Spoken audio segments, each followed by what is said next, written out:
ராமாயணத்தில் படிக்கும்போது சீதை அம்மாவுக்கு பல பேர்கள் இருக்கிறது. அந்த பேர்கள்லாம் என்னன்னு நான் கொஞ்சம் சொல்றேன். Okay. First of all obvious Sita.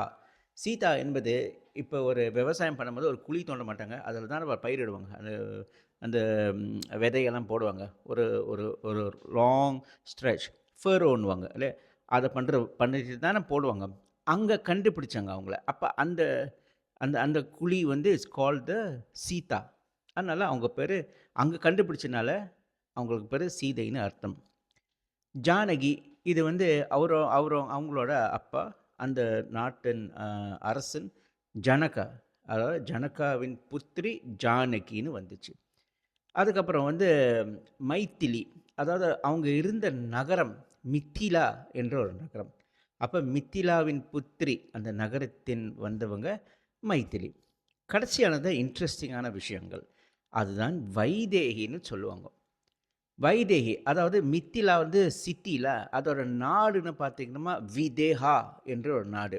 Okay. நாடு இப்ப மலேசியா நாடு, கேஎல் வந்து சிட்டி மாதிரி.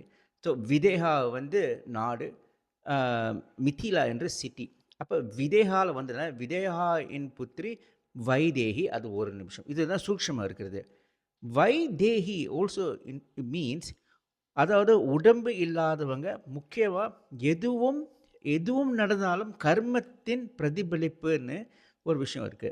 கஷ்டம் வந்தாலும் சரி, அ துன்பம், துயரங்கள், சந்தோஷம் இருந்தாலும் சரி, இது நான் பண்ண பிரதிபலிப்புன்னு சொல்லிட்டு தான் வைதேகின்னு அர்த்தம். ஸோ ராமாயணத்து கதையில பார்த்தீங்கன்னா, அவங்க படாத கஷ்டமா, ஆனா அவங்க எக்காரணம் கொண்டும் அவங்களுக்கு வந்து எந்த வகையான அ ஷி இஸ் டிட்டாச்.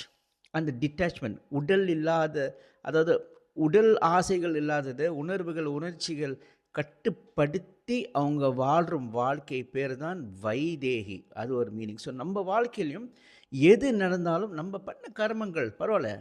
நான் வந்து எப்படியாவது அதாவது முன்னோக்கி தான் யோசிக்கணும். அத விட்டுட்டு உட்காந்து அழுவக்கூடாது. So this is a powerful message.